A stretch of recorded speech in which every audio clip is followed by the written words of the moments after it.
Europe 1. Elliott Deval et vous. Bientôt midi 20 sur Europe 1 et depuis 11h jusqu'à 13h, c'est Elliott Deval et vous. Et le sujet là de la justice des mineurs avec le souvenir d'Elias, un adolescent de 14 ans qui a été tué, poignardé à coups de machette à Paris il y a 1 an pour avoir refusé de donner son téléphone. La justice des mineurs, quelle est-elle? En tout cas, si vous voulez réagir, 01 80 20 39 21.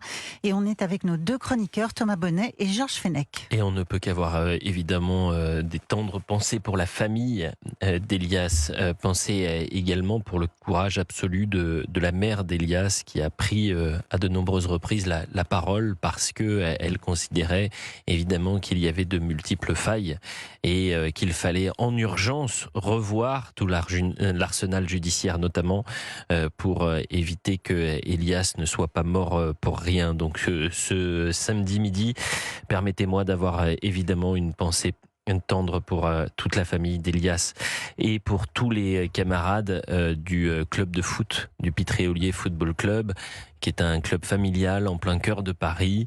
Et il s'avère que jeune lycéen, je jouais dans ce club de foot. Donc je vois exactement au sortir de l'entraînement où le drame s'est produit.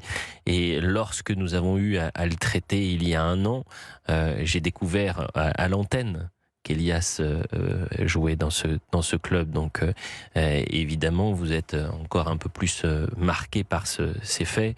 Elias qui a été tué à coups de machette et non coup de couteau, à coup de machette, il faut le dire, pour un téléphone, alors qu'il sortait tranquillement de son entraînement de football. Je vous propose qu'on revienne sur les faits avec ce sujet de la rédaction. Il est 19h50 lorsqu'Elias et son ami sortent de leur entraînement de football. Ils sont abordés par 2 autres mineurs domiciliés à proximité du stade. Armés d'une hachette et d'une machette, ils demandent à Elias son téléphone. Puis l'un d'eux le blesse à l'aorte et lui provoque une importante hémorragie. L'adolescent de 14 ans succombe à ses blessures. Multirécidivistes, les agresseurs d'Elias n'ont pas respecté l'interdiction de contact prononcée à leur encontre 3 mois avant les faits. Par exemple, on relève dans leur parcours judiciaire au printemps 2023, 7 chefs d'infraction et 7 victimes pour l'un, 12 chefs d'infraction et autant de victimes pour l'autre. Sous l'impulsion de la famille d'Elias, le ministère de la Justice a réalisé une mission d'évaluation.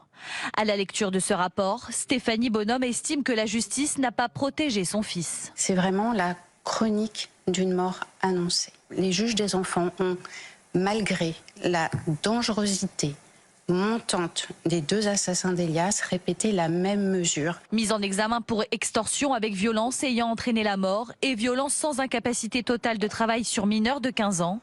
Les 2 mises en cause dans la mort d'Elias ont été placés en détention provisoire. Et je vous propose d'écouter les avocats de la famille qui ont réagi ce matin sur CNews.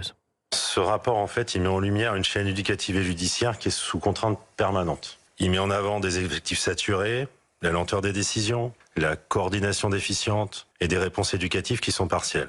Et en fait, ce qui démontre, c'est qu'on est dans un système qui est à bout de souffle. Mais il n'est pas dans le jugement, ce rapport, en fait. En réalité, il essaie aussi de déterminer des axes principaux sur lesquels il faudrait travailler pour améliorer la prise en charge et le rendu de la justice des mineurs. Et ces axes principaux, ils tournent sur le renforcement des moyens qui sont donnés à la protection judiciaire de la jeunesse, sur la nécessité d'actualiser régulièrement le suivi des dossiers des mineurs. Et il y a des points qui sont importants, c'est créer un cadre systématique de retour sur expérience. Globalement, améliorer la communication entre les acteurs judiciaires, particulièrement dans les affaires extrêmement sensibles comme le drame d'Elias, pour rendre une justice qui soit meilleure.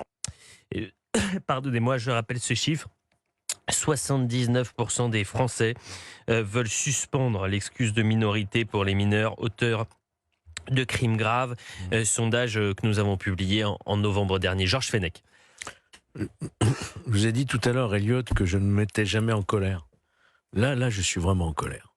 En colère pour plusieurs raisons. Parce que la mort tragique d'Elias, elle est la conséquence de 2 défaillances. Une défaillance d'abord politique, dans ces réformes absurdes qui ont été adoptées en 2021, notamment en créant la césure pénale pour les affaires de mineurs.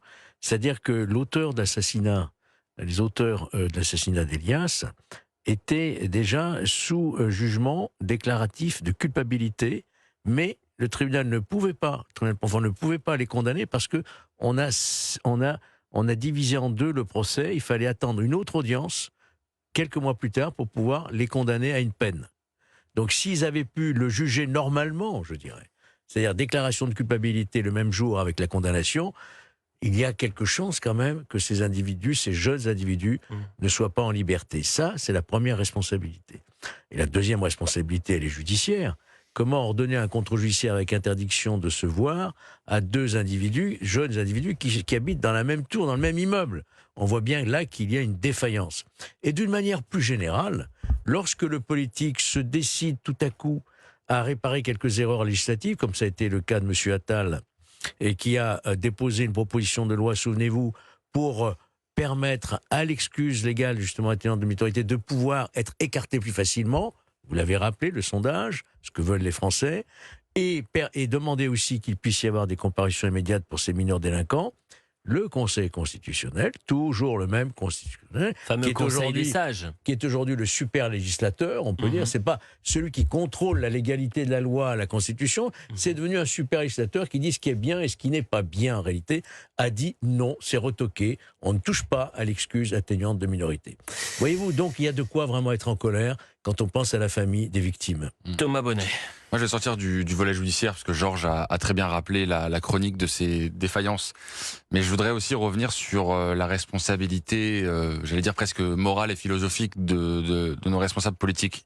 Aujourd'hui, on a des jeunes à qui on impose une cohabitation avec des individus dangereux, qui sont dangereux parce qu'ils sont le fruit d'un abandon de l'éducation nationale qui, par les méthodes douces, par voilà la sanction qui est désormais un peu bannie de l'arsenal éducatif, fait qu'il y a des adolescents qui sont en fait des bombes à retardement et qui sont des dangers publics pour la jeunesse avec laquelle on les fait cohabiter.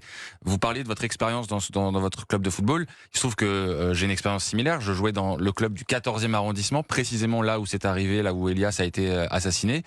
À l'époque déjà, il y a une quinzaine d'années, il y avait des difficultés d'ordre de violence. C'était déjà un sujet. Et j'ai 33 ans, c'était donc il n'y a pas si longtemps que ça, il y a 15 ans.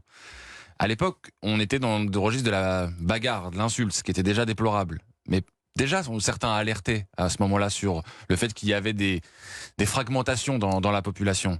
Eh bien, 15 ans plus tard, les faits se reproduisent, mais on est monté d'un cran en intensité et en gravité, puisque désormais, ce n'est plus de la bagarre, c'est des coups de machette.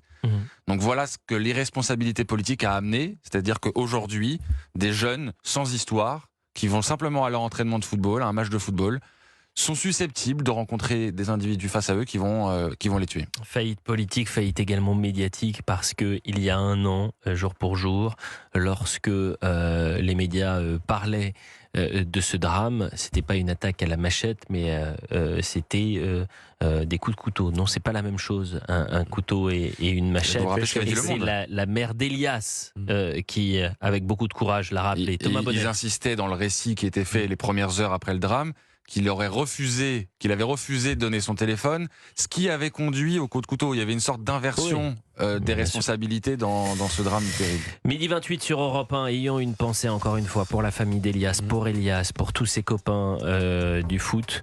On me disait ce matin que les camarades du foot et du Pitréolier jouent encore avec le brassard en hommage à Elias. Ayons une tendre pensée pour eux.